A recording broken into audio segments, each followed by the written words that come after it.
ക്ഷമിക്കുന്ന സ്നേഹം സ്വർഗീയ ഭാവം, നാഥൻ കൊതിക്കും സ്വഭാവം. ക്ഷമിക്കുന്ന സ്നേഹം ദൈവീക ഭാവം, മണ്ണിൽ സമാധാനമാർഗം. ഈ പാട്ട് തുടങ്ങിക്കൊണ്ടാണ് അച്ഛനും ഞാനുമായുള്ള ഈ സംഗീത യാത്ര തുടങ്ങിയത്. അച്ഛൻ ചേർത്തല പള്ളിപ്പുറം സ്വദേശിയാണെങ്കിലും എറണാകുളം ആർച്ച് ഡയസിസിൻ്റെ ആയിരുന്നെങ്കിലും ഇപ്പോൾ ന്യൂയോർക്ക് ആർച്ച് ഡയസിസിൻ്റെ മെമ്പറും അവിടുത്തെ വികാരി അച്ഛനുമായിട്ട് പ്രവർത്തിക്കുകയാണ്. This is father Thaddeus Aravindar. Thank you. Thank you. ഗായകർക്ക് വേണ്ടി നടത്തിയ 1995 ഒരു ക്യാമ്പിൽ വെച്ചാണ് ഞാൻ ജെറി മാഷെ പരിചയപ്പെടുന്നത്. വിശുദ്ധ കുർബാന അർപ്പിച്ചു കഴിഞ്ഞപ്പോൾ മാഷിനെ പുറത്തേക്ക് വിളിച്ച് പറഞ്ഞു, അച്ഛൻ said the right thing, your mass was good. അന്നുപോലെ ഞങ്ങൾ സംസാരിക്കാൻ തുടങ്ങിയതാണ്. ഇന്നിപ്പോൾ എത്ര വർഷമായി. പാട്ടുകൾ ഉണ്ടാക്കുന്നതിലുപരിയായിട്ട് ഞങ്ങളുടെ സൗഹൃദം, എൻ്റെ ഈ കലാരംഗത്തുള്ള എൻ്റെ വ്യക്തിത്വവും അതുപോലെ എൻ്റെ അഭിരുചികളും ഒക്കെ വളർത്തുന്നതിൽ ജെറി അമൽദേവ് വഹിച്ച പങ്ക് വളരെ വലുതാണ്. എന്നുമാത്രമല്ല, എഴുതുന്നത് എങ്ങനെയാണെന്നും എങ്ങനെ എഴുതരുതെന്നും എന്തുമാത്രം ഭംഗിയായിട്ട് ചെയ്യാമെന്നൊക്കെ എനിക്ക് പഠിപ്പിച്ചു തന്ന ഈ എഴുത്തിൻ്റെ ക്രാഫ്റ്റ് എന്ന് പറയുന്ന പോലെ ഭക്തിഗാനം എഴുതുന്നതിനെ പറ്റി എനിക്ക് പഠിപ്പിച്ചു തന്നത് ജെറി അമൽദേവാണ്. മാഷ് നമ്മളുടെ പരിചയത്തെപ്പറ്റി എന്തെങ്കിലും സാറിന് പറയാമോ? തീർച്ചയായിട്ടും. എനിക്ക് അച്ഛൻ്റെ ആ വിശ്വാസ ശക്തിയുള്ള കുർബാന അർപ്പണം എന്നെ ഇൻസ്റ്റൻ്റ്ലി ആകർഷിച്ചത് മാത്രമല്ല, എന്നെ അച്ഛൻ്റെ ഒരു അടിമയാക്കി എന്ന് വേണമെങ്കിൽ പറയാം, സ്പിരിച്വൽ അടിമ. അപ്പോൾ അങ്ങനെ തുടങ്ങിയ ഒരു ബന്ധം നമ്മൾ സംഗീതത്തിലും സാഹിത്യത്തിലും കൂടി തുടർന്നു. അത് പ്രത്യേകിച്ച് ദൈവജനത്തിന് വേണ്ടിയുള്ള പാട്ടുകൾ ഉണ്ടാക്കുക എന്നുള്ള ആ സ്പെഷ്യൽ കാറ്റഗറിയിലേക്കാണ് നമ്മൾ പോയത്. മലയാറ്റൂർ കൺവെൻഷന് വേണ്ടിയാണ് നമ്മൾ ആ 10 പാട്ട് ചെയ്തത്. അതിൽ ഈ ദൈവസ്നേഹം നിങ്ങളിലുണ്ടെങ്കിൽ സ്വർഗരാജ്യം നിങ്ങളിലാണല്ലോ, കുഞ്ഞുങ്ങളെ പോലെയാകൂ, മഞ്ഞിന്റെ നൈർമല്യം അണിയൂ, ഇങ്ങനെ ഒരു പാട്ട്. പിന്നെ അരൂപിയാൽ നിറയാൻ കവിയാൻ, അങ്ങനെ ഒരു പാട്ട്. അങ്ങനെ ധാരാളം പാട്ട്. കേഴുവതെന്തേ ആത്മാവേ നീ ശോകമൂകം, ആ പാട്ട്. അങ്ങനെ പല വെറൈറ്റിയിലുള്ള കുറേ പാട്ടുകൾ ചെയ്തു. രാജകന്യകയെ സ്വസ്തി, അതൊരെണ്ണം. അതിനുശേഷം നമ്മൾ പിന്നീട് ചെയ്തത് ഇത് ദൈവസ്നേഹം, അതിനുശേഷം ദൈവനാദം മലയാറ്റൂർ തന്നെ ചെയ്തു. അതിനകത്താണ് അന്വേഷിച്ചിടുവിൻ നിങ്ങൾ ദൈവീക രാജ്യം, മണ്ണിൽ കൊണ്ടുവരിൻ നിങ്ങൾ ദൈവീക ദാനം, എല്ലാ നന്മയുമേകും നാഥൻ തന്നോമൽ സുതരിൽ പൊന്നോമൽ സുതരിൽ, ഈ പാട്ടൊക്കെ ചെയ്തത്. അപ്പോൾ അങ്ങനെ അതിനുശേഷം നമ്മൾ കുറേ പാട്ടുകൾ ചെയ്തു. പിന്നീട് ഇപ്പോൾ 2-3 വർഷമായിട്ട് നമ്മൾ ഒരു 4 പാട്ടിൻ്റെ പണിപ്പുരയിലായിരുന്നു. അത് നമ്മൾ ഏറെ സമയമെടുത്തു. അതേപറ്റിയാണ് നമ്മളിപ്പോൾ സംസാരിക്കാൻ തുടങ്ങാൻ പോകുന്നത്. 5 വർഷം മുമ്പ് ജെറി അമൽദേവ് സാറ് ചമ്പക്കരയിൽ താമസിക്കുമ്പോൾ ഞാൻ താമസിക്കുന്നിടത്ത് വന്ന് എന്നെ അദ്ദേഹം ആദ്യമായി മെട്രോ ട്രെയിനിൽ കയറ്റി കൊണ്ടുപോയി അദ്ദേഹത്തിൻ്റെ വസതിയിൽ കൊണ്ടുപോയിട്ട് ഞങ്ങളിരുന്ന് സംസാരിച്ചു. നമുക്ക് ഇനി കുറച്ച് ഭക്തിഗാനം ചെയ്യണം. ദീർഘകാലം കഴിഞ്ഞിരുന്നു നമ്മൾ പാട്ട് ചെയ്തിട്ട്. അപ്പോൾ എങ്ങനെ ചെയ്യണമെന്ന് ആലോചിച്ചപ്പോഴത്തേക്ക് ഞങ്ങൾ രണ്ടുപേരും കൂടി തീരുമാനിച്ചു, ഇത് സാധാരണ നമുക്കൊരു പള്ളി പാടുന്ന പാട്ട് പോലെ വേണ്ട, നമുക്കൊരു ബൈബിൾ തീം എടുത്തിട്ട് ഒരു കഥ, ഒരു അനുഭവം, അതിലൂടെ നമ്മൾ മെഡിറ്റേറ്റീവായിട്ട്, ഇപ്പോൾ ഇംഗ്ലീഷിൽ പറഞ്ഞാൽ കോൺടംപ്ലേറ്റീവ് ആയിട്ടുള്ള പാട്ടുകൾ ഉണ്ടാക്കുക തീരുമാനിച്ചു. പക്ഷേ കോൺടംപ്ലേറ്റീവ് ആകുമ്പോൾ തന്നെ ഈ ധ്യാനാത്മകമാകുമ്പോൾ തന്നെ അതേസമയം സാധാരണക്കാർക്ക് അത് പെട്ടെന്ന് മനസ്സിലാകുന്ന ഭാഷയായിരിക്കണം വേണം. അപ്പോൾ അങ്ങനെ ഞങ്ങൾ ആലോചിച്ചപ്പോൾ ഞങ്ങൾ 4 തീംസ് എടുത്തു. അതിൽ ഒന്നാമത്തേത് മറിയം മഗ്ദലേനയുടെ മനസ്സ് എന്നാണ്. അപ്പോൾ മറിയം മഗ്ദലേനയുടെ ജീവിതത്തിലെ മാറ്റങ്ങളുടെ ഗതികൾ, ഓരോ സ്റ്റെപ്പായിട്ട് മാറ്റം വന്നതിനെ പറ്റി ഒരു പാട്ടുണ്ടാക്കാൻ തീരുമാനിച്ചു. ഒരുപക്ഷെ ഈ പാട്ട് കുർബാനയ്ക്കൊക്കെ പാടാൻ പറ്റുന്നതായിരിക്കണം നിർബന്ധമില്ല. അതിൻ്റെ സംഗീതത്തെപ്പറ്റി സാറ്, അതിൻ്റെ പ്രത്യേകമായ സംഗീതമാണ് ചെയ്തിരിക്കുന്നത്, അതേപ്പറ്റി സാറ് പറയും. അതിൻ്റെ വരികളെ പറ്റി പറഞ്ഞാൽ അവളിങ്ങനെ അന്വേഷിച്ച് നടക്കുന്ന ഒരാളാണ്, ഒരു ജീവിതത്തിൻ്റെ അർത്ഥം അന്വേഷിച്ച് നടക്കുന്ന ഒരു സ്ത്രീയാണ് മഗ്ദലേന മറിയം. അങ്ങനെ ഇരിക്കുമ്പോഴാണ് യേശു എവിടെയോ പ്രസംഗിക്കുന്നത് കേട്ടിട്ട് ആ സ്വരമൻ മനസ്സിൽ മുഴങ്ങി, ആ മുഖമൻ ഉയിരിൽ തിളങ്ങി, ഇരവും പകലും ചിന്താകുലയായി ഞാൻ അലഞ്ഞു. ഈ ആളെ കാണുന്നതിനും അടുക്കുന്നതിനും വേണ്ടി ആളോട്. വരികൾ മുന്നോട്ട് പോകുമ്പോൾ 5 അപ്പം കൊണ്ട് 5000 പേരെ തൃപ്തരാക്കിയ സമയത്ത് ഇവൾ ഒരു കഷ്ണം അപ്പം കഴിക്കുന്നതായിട്ടാണ് പാട്ടിൽ പറയുന്നത്. അപ്പോൾ അവളിൽ അമൃതമായിട്ട് അവൾ നാവിൽ നുകർന്നു, അറിവിൻ ആന്തരജ്വാല പടർന്നു, ലോലിതയായി ഇവൾ ശോഭിതയായി. അവൾ ലോലിതയായിരുന്നു, ലോല മനസ്സുള്ളവളായിരുന്നു, ശോഭിതയായി, വെളിച്ചം നിറഞ്ഞവളായി, പ്രകാശിക്കുന്നവളായി മാറി. പിന്നെ അവൾക്കുണ്ടാകുന്നത് ഒരു മാനുഷിക ബന്ധമാണ്. ലാളിത പ്രണയ തപസ്വിനിയായി, അവൾ ആ മനുഷ്യനിലേക്ക് ആകർഷിക്കപ്പെട്ടു അവൾ. അപ്പോൾ അതിനുശേഷം അവൾ ആ വിരുന്നിൽ ചെല്ലുന്നു, ശമയോന്റെ വീട്ടിൽ. ആ വിരുന്നിൽ വെച്ച് അവള് കരുണാസാഗരം അതിലൊരു കണമായി, നാർദീൻ തൈലം നൈവേദ്യമതായി, തിരുപദമലരിൽ അവൾ അതിജീവിതയായി. അവൾ അവിടെ പുതിയൊരു ജീവിതം കണ്ടുപിടിക്കുകയാണ്. യേശു അവളെ അക്സെപ്റ്റ് ചെയ്തപ്പോഴത്തേക്ക്, സ്വീകരിച്ചപ്പോൾ, തള്ളിക്കളയാതിരുന്നപ്പോൾ. പിന്നെന്താണ്? പ്രിയനിൽ അവൾ പ്രിയനായിട്ട് പ്രണയിച്ചിരുന്ന ആളിൽ അവള് സുരഭില നവസാധകയായി, അവളൊരു സാധകയായിട്ട് മാറുകയാണ്. പ്രണയത്തിൽ നിന്ന് അവൾ ട്രാൻസിഷൻ നടത്തി അവൾ സാധകയായി, ആരാധകയായി മാറി അവൾ. പിന്നെ ആ മാനുഷികമായ ശാരീരികമായ ആ താല്പര്യങ്ങളൊക്കെ പോയിട്ട് പിന്നെ അവൾക്ക് യേശുവിൻ്റെ ആത്മാവിലേക്ക് അവൾ കടന്ന് ആ യേശുവിനെ അവൾ കണ്ടെത്തി, ആ ദൈവത്തിൻ്റെ പുത്രനെ അവൾ കണ്ടെത്തി അവിടെ സാധകയായി. പിന്നീട് അവൾ കുരിശിൻ്റെ താഴെ ചെന്ന് നിൽക്കുമ്പോൾ 3 ആണികളിൽ വാടിയ കുസുമം യേശു ഒരു പൂവായിട്ട് കണ്ടിട്ട് 3-ാം നാളിൽ ആത്മപരാഗം, 3-ാം പുലരിയിൽ ആത്മപരാഗം, ആത്മാവെന്ന പുഷ്പത്തിലെ പരാഗമായിട്ട് യേശു മാറുകയാണ് 3-ാം പുലരിയിൽ. മൂടുപടങ്ങൾ ദൂരെ എറിഞ്ഞ് മൂടിയ കണ്ണ് തുറന്നുയരുന്നു, മൂവുലകെ ജയഭേരി നിറഞ്ഞു. ഇതാണ് ഈ പാട്ടിൻ്റെ കഥ.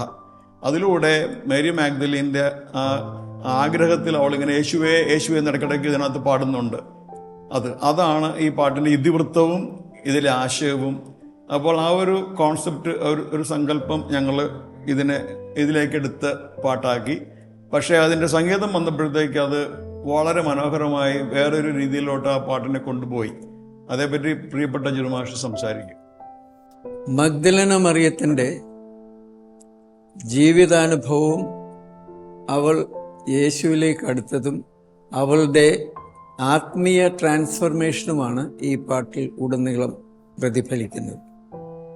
എന്നെ സംബന്ധിച്ച് it was like A journey. The music should be like A journey എന്നൊരു വെയ്ഗ് ഐഡിയ ഉണ്ടായിരുന്നുള്ളൂ. ഇപ്പോൾ ഒരു പാട്ടുണ്ടാകുന്നത് എങ്ങനെയാണെന്ന് ചോദിച്ചാൽ നമുക്കത് ശരിക്കും ആൻസർ ചെയ്യാൻ പറ്റില്ല. ആരും ഒന്നും കാൽക്കുലേറ്റ് ചെയ്തിട്ടല്ല ഇത് നടത്തുന്നത്. ഒരു തുമ്പ് കിട്ടിക്കഴിഞ്ഞാൽ മനസ്സിലുള്ള ആ ജനറൽ കോൺസെപ്റ്റിനെ വെച്ചുകൊണ്ട് ആ തുമ്പെ പിടിച്ച് അങ്ങ് യാത്ര ചെയ്യുമ്പോൾ അത് തന്നെത്താൻ അങ്ങ് വളരുന്നു.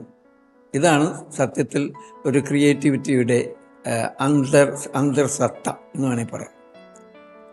Therefore, ഇപ്പം എന്നോട് ചോദിക്കണോ ഈ ട്യൂൺ എങ്ങനെയുണ്ടായി, എന്ത് രാഗത്തിൽ കയറിയിട്ടാണ്, അല്ലെങ്കിൽ എന്ത് താളം നിശ്ചയിച്ചു എന്നൊക്കെ ഇപ്പം ചോദിച്ചാൽ I can answer it. But how it happened എന്ന് പറഞ്ഞാൽ എനിക്ക് ആൻസർ ഇല്ല. ബൈ ഇറ്റ് ജസ്റ്റ് ഹാപ്പൻഡ് എന്ന് പറയാം.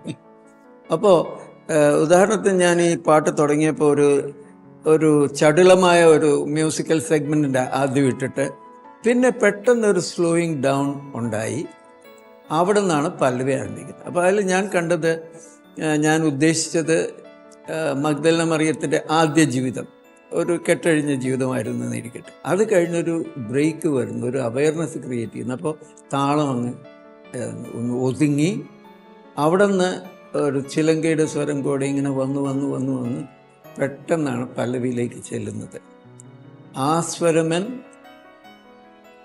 ആ മുഖമൻ മനസ്സിൽ തെളിഞ്ഞു, ആ സ്വരമൻ കാതിൽ മുഴങ്ങി. ഇതാണ് മഗ്ദലേന മറിയത്തിൻ്റെ ട്രാൻസ്ഫർമേഷൻ്റെ തുടക്കം. അവിടെ നിന്ന് അത് വളർന്ന് അവളുടെ കൂട്ടുകാരികളോട്, അവൾ തനിച്ചല്ല, അവളുടെ കൂട്ടുകാരികളും പാടുന്നുണ്ട്, അവരും ഇവളോടുകൂടെ വരുന്നു. അങ്ങനെ അത് പോയി അവസാനം ക്രിസ്തുവിൽ ലയിക്കുന്ന കൺക്ലൂഷനിലാണ് ഈ പാട്ടെത്തുന്നത്. അപ്പം അതിനനുസരിച്ച് എങ്ങനെയോ, ഇപ്പം എന്നോട് ചോദിക്കരുത് അത് എങ്ങനെ ചെയ്തു, അങ്ങനെ ചെയ്തു, ഇങ്ങനെ ചെയ്തു എന്ന് ചോദിച്ചാൽ എനിക്ക് അറിഞ്ഞൂടാ. ഇങ്ങനെ അങ്ങ് പോയി പോയി പോയി പോയി അവിടെ ചെന്ന് മുട്ടി.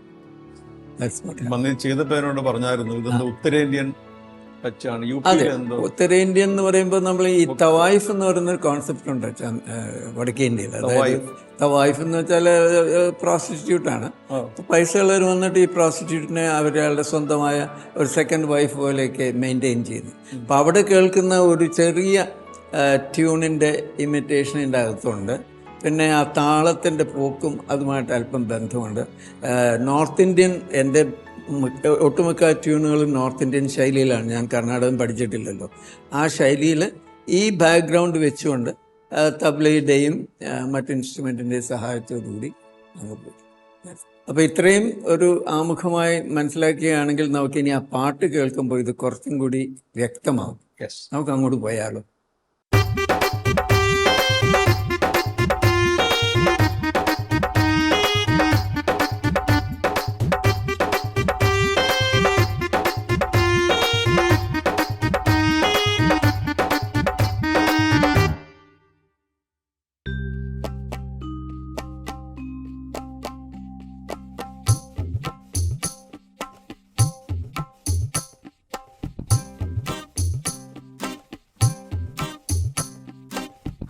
സ്വരമെൻ മനസ്സിൽ മുഴങ്ങി, ആമുഖമെൻ ഉയരിൽ തിളങ്ങി.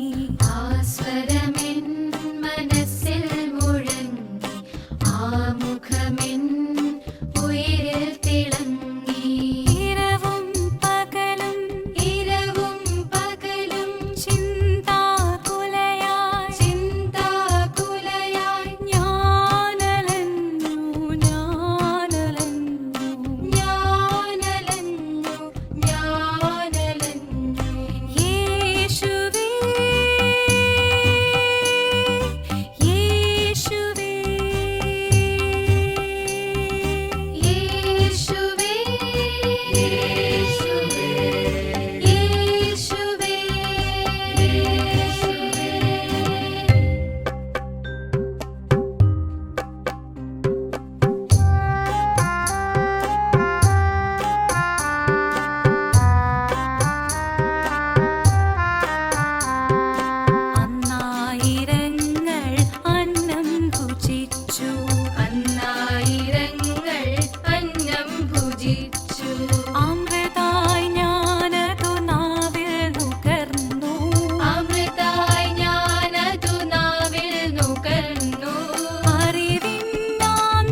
മഗ്ദലേന മറിയത്തിൻ്റെ രൂപാന്തരത്തെ പറ്റിയുള്ള ഗാനം നമ്മൾ ശ്രവിച്ചു.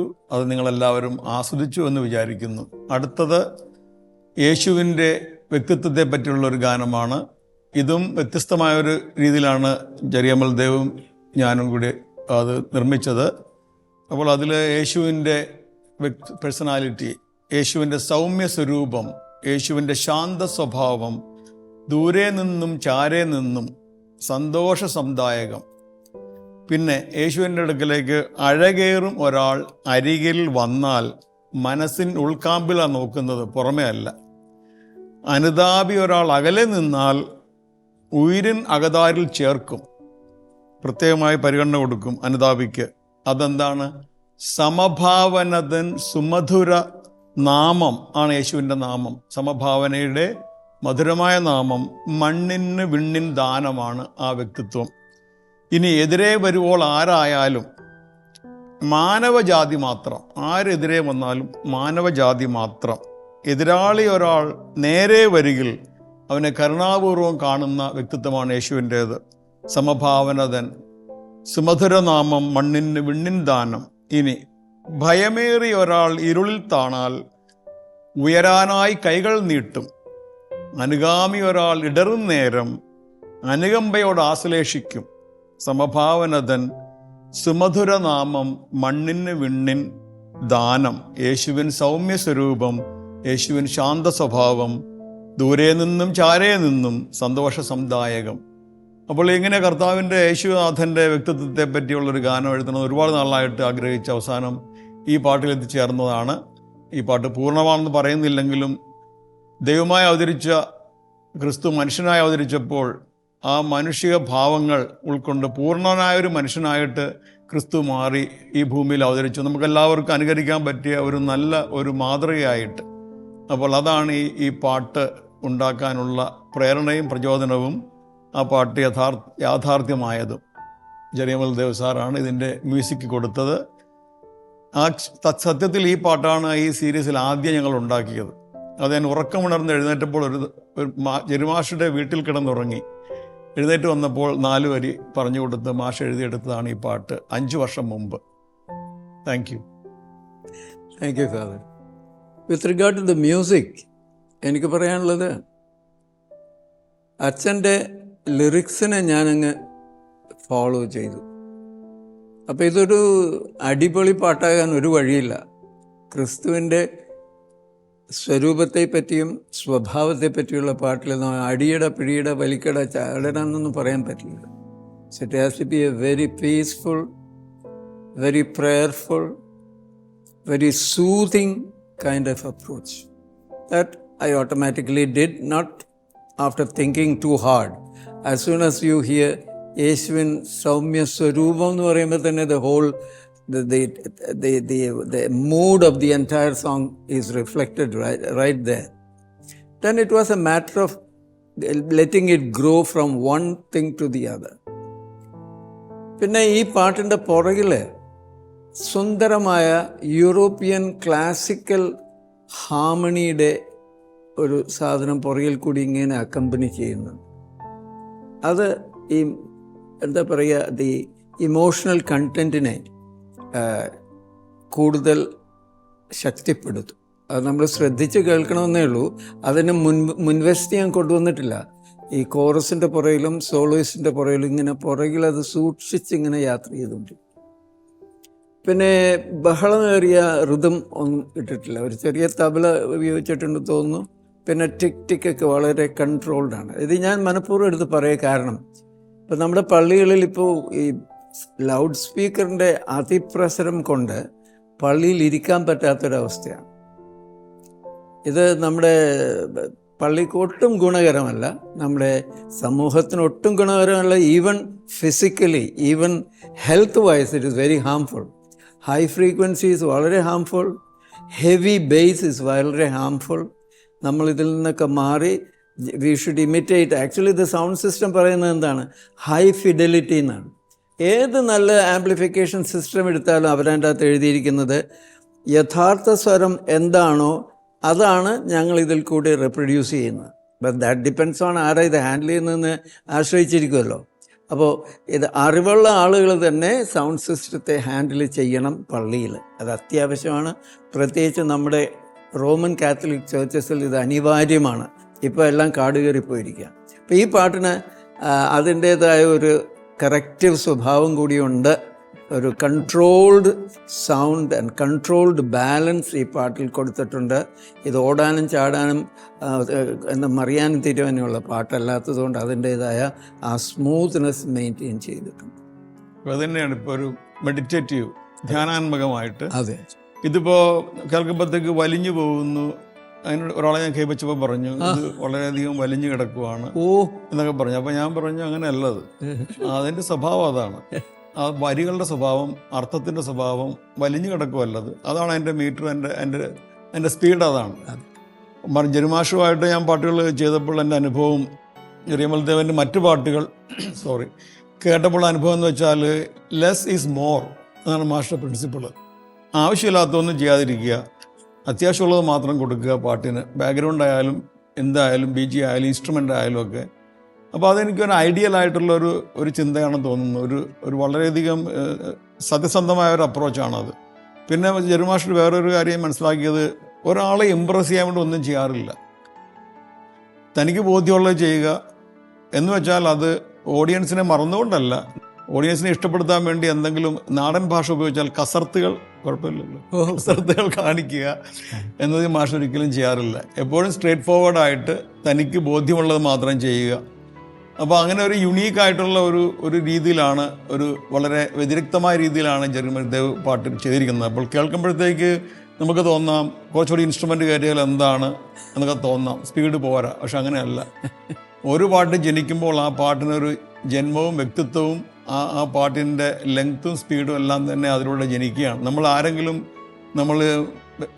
മാറ്റാൻ പറ്റുമോ? നമ്മളായി കഴിഞ്ഞാൽ പിന്നെ ഇല്ല. നമുക്ക് ഓരോരുത്തർക്കും ഓരോ ക്യാരക്ടറാണ് എന്നാണ് എനിക്ക് തോന്നുന്നത് ഈ കാര്യത്തിൽ. അപ്പോൾ എനിക്ക് ഏറ്റവും ഇഷ്ടപ്പെട്ടൊരു ഈ 4 പാട്ടിലൊന്ന് ഇതാണ്. കാരണം ഇത് കേൾക്കുന്തോറും നമുക്ക് തന്നെ അതുപോലെ ആകാൻ തോന്നും. ഞാൻ എഴുതിയ പാട്ടാണെങ്കിലും ഞാൻ അതുപോലെ അല്ല. അപ്പോൾ എനിക്ക് ആ പാട്ട് കേൾക്കുന്തോറും യേശുവിനെ പോലെ ആകാനുള്ള പ്രേരണ എനിക്ക് ഉണ്ടാകുന്നുണ്ട്. അത് എൻ്റെ പാട്ടാണെങ്കിൽ പോലും.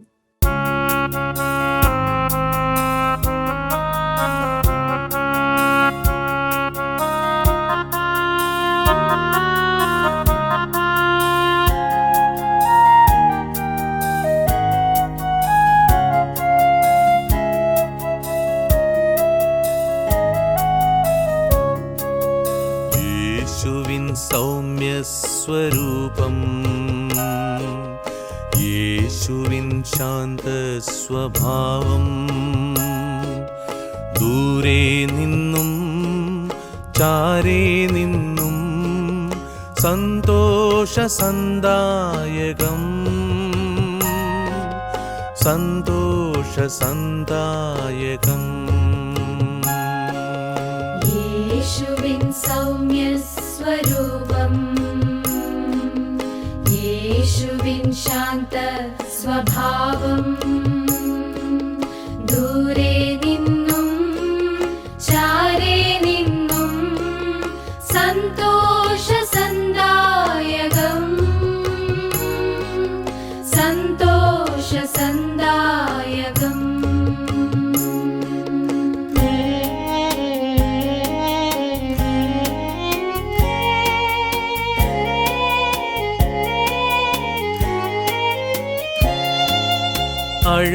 അഴകേറുമൊരാൾ അരികിൽ വന്നാൽ മനസ്സിനുൾക്കാമ്പിൽ നോക്കും, അഴകേറുമൊരാൾ അരികിൽ വന്നാൽ മനസ്സിനുൾക്കാമ്പിൽ നോക്കും, അനുതാപിയൊരാൾ അകലെ നിന്നാൽ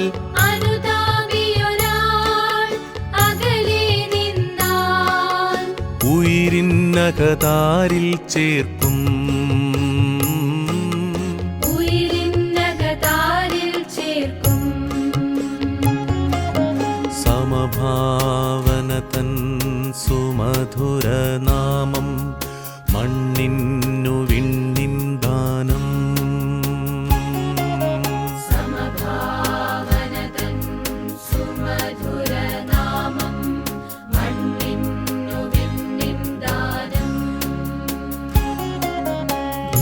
യേശുവിൻ സൗമ്യസ്വരൂപം യേശുവിൻ ശാന്ത സ്വഭാവം ദൂരെ നിന്നും ചാരെ നിന്നും സന്തോഷസന്ദായകം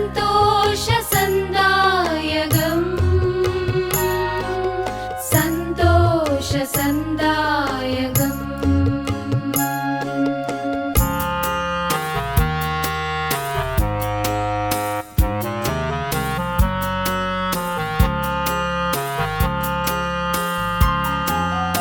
എതിരെ വരുവോരായാലും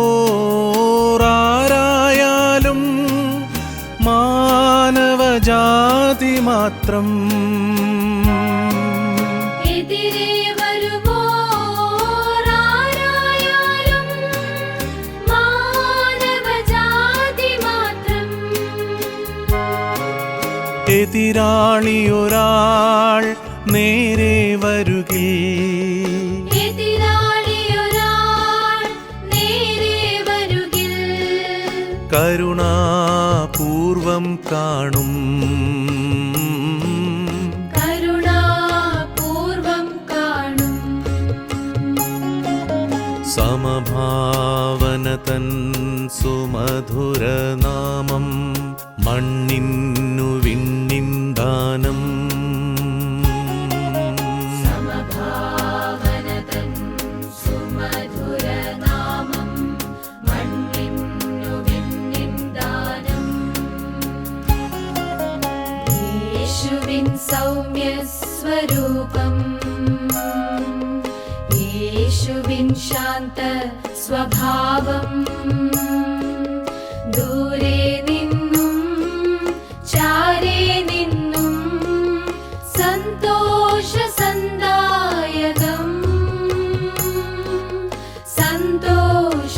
സന്തോഷസന്ദായകം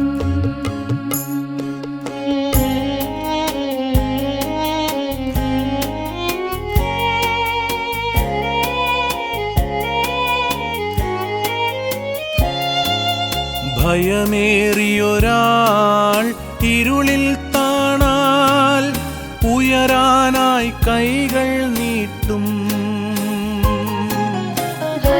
ഭയമേറിയൊരാൾ ഇരുളിൽ താണാൽ ഉയരാനായി കൈകൾ നീട്ടും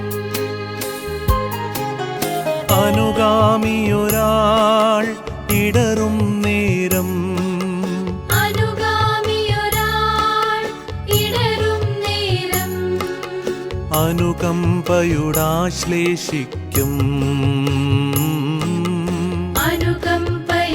അനുകമ്പയോടാശ്ലേഷിക്കും സമഭാവന തൻ സുമധുരനാമം മണ്ണിന്നു വിണ്ണിൻ ദാനം സമഭാവനതൻ സുമധുരനാമം മണ്ണിന്നു വിണ്ണിൻ ദാനം യേശുവിൻ സൗമ്യസ്വരൂപം യേശുവിൻ ശാന്ത സ്വഭാവം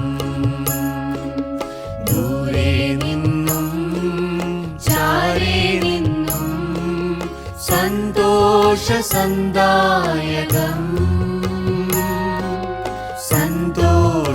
സന്തോഷസന്ദായകം